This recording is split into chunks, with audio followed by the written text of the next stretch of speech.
জাহাজ সমুদ্রে ঢেউ এবং ঝড় মোকাবিলা করার জন্য বিশেষ নকশা। জাহাজের নকশা। কাঠামোগত শক্তি। জাহাজের কাঠামো এমনভাবে তৈরি করা হয় যাতে এটি শক্তিশালী হয় এবং ঢেউয়ের ধাক্কা সহ্য করতে পারে। জাহাজের হুল পানির চাপ এবং ঢেউয়ের ধাক্কা কমিয়ে দেয়। ভিয়াকৃতির বড়ি। অনেক জাহাজের তলদেশ ভিয়াকৃতির, যা ঢেউ কাটতে সাহায্য করে এবং ভারসাম্য বজায় রাখে। বাতাস প্রতিরোধক নকশা। ঝড়ের সময় বাতাসের চাপ কমানোর জন্য জাহাজের উপরিভাগের নকশা বিশেষভাবে তৈরি করা হয়। প্রযুক্তি। Gyroscopic stabiliser. এটি জাহাজের দোলন রোয়িং কমাতে সাহায্য করে। Ballast tank. জাহাজে ভারসাম্য রক্ষার জন্য পানিভর্তি ব্যালাস্ট ট্যাঙ্ক ব্যবহার করা হয়। এটি জাহাজের কেন্দ্রীয় মাধ্যাকর্ষণকে নিচে রাখে, ফলে এটি উল্টে যাওয়ার ঝুঁকি কমায়। রাডার ও আবহাওয়া প্রযুক্তি। ঝড়ের পূর্বাভাস জানতে এবং ঝড় এড়াতে এই প্রযুক্তিগুলো ব্যবহার করা হয়।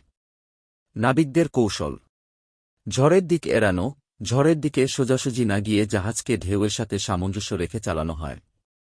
গতি নিয়ন্ত্রণ। ঝড়ের সময় জাহাজের গতি কমানো হয় যাতে এটি ঢেউয়ের সাথে আরও স্থিতিশীল থাকে। নিরাপদ পদ্ধতি অনুসরণ। নাবিকরা বিশেষ প্রশিক্ষণপ্রাপ্ত, যা তাদের ঝড় মোকাবিলায় সাহায্য করে। উপাদান নির্বাচন।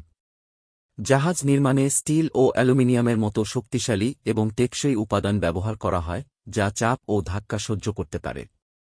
বিশেষ সুরক্ষা ব্যবস্থা। লাইফ রাফট এবং লাইফ জ্যাকেট, জরুরি অবস্থায় উদ্ধার কার্যক্রমের জন্য।